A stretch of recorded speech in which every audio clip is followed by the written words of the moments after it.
as a little girl from Columbus, Georgia. Can you tell me a little bit about your childhood?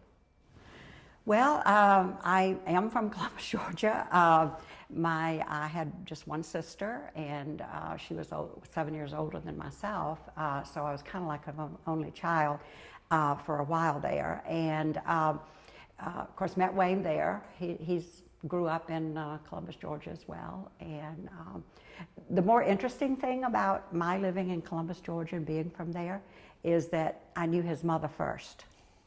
So he says he had no chance because she loved me first.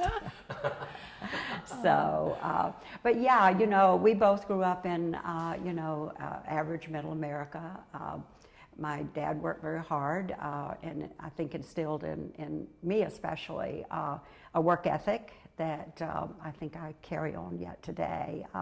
My mother was a stay-at-home mom, which I was grateful that she could do that. And so nothing real exciting. I had a dog named Chubby, and but Well, I'm sure it was exciting for yeah, Chubby. Yeah. At kindergarten, I'd always say I had a stomach ache and needed to go home. I didn't want to leave my mother. So yeah, things like that, but nothing real spectacular was part of my childhood. When you were growing up, what did you envision what did you want to be when you were growing up? Karen, people ask me that question, and also ask me if I had a mentor, and the answer is no. I had no mentor, and I really don't know what I aspired to be, if anything.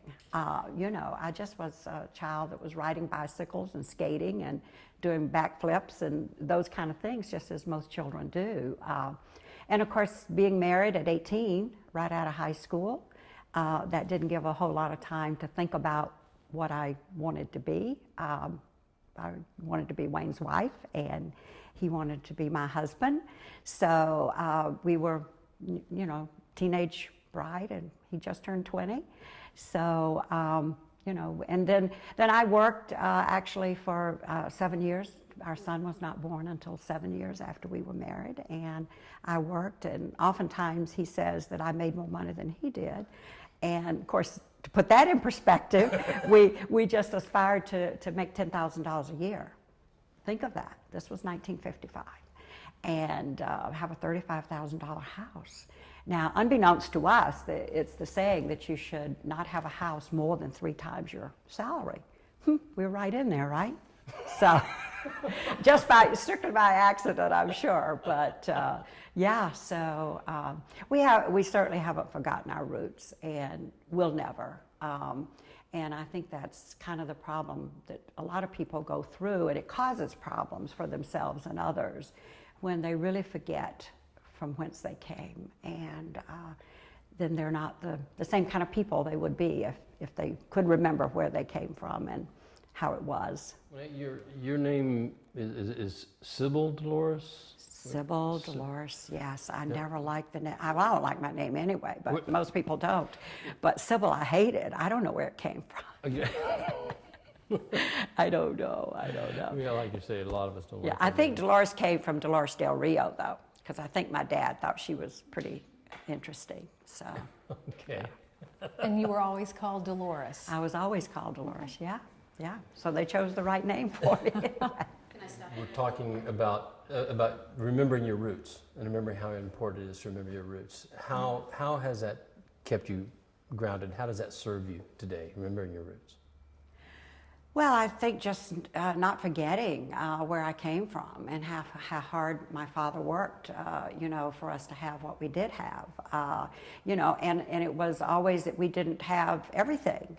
As I have said, we can have anything we want, we just have to be careful what we want, so, and I grew up to be frugal, I'm the greatest recycle person there is today. In fact, I'm called the recycle queen in many venues, but so I don't know. I think it's pretty straightforward. I think if you know where you came from, you're okay with where you came from. Sometimes I think people want to forget from where they came, and they become a different person because of that. But if you're comfortable with who you are and where you came from, and the life you've made, then to me that's all about roots. Well, Well, you and Wayne certainly had times that it wasn't easy for you all. Oh So yeah. like, again, you guys had to work and work hard for what you have. So this wasn't, you know, Yeah. I mean, when you guys were living in Georgia? Well, we left Georgia Yeah. not too long after we were Right. married, and Right. yeah. But so we've been gone a long time. But when you do think, and the times were different, and I think we've already kind of Yeah. discussed that. Yeah, we did. But the thing is, it's pretty remarkable, and I am really proud that as an 18 and a 20-year-old, we went about our lives. We never asked our parents for anything. They didn't have much to give, but we just didn't ask. We'll do it our way, you know. So, yeah, but I'm proud of that.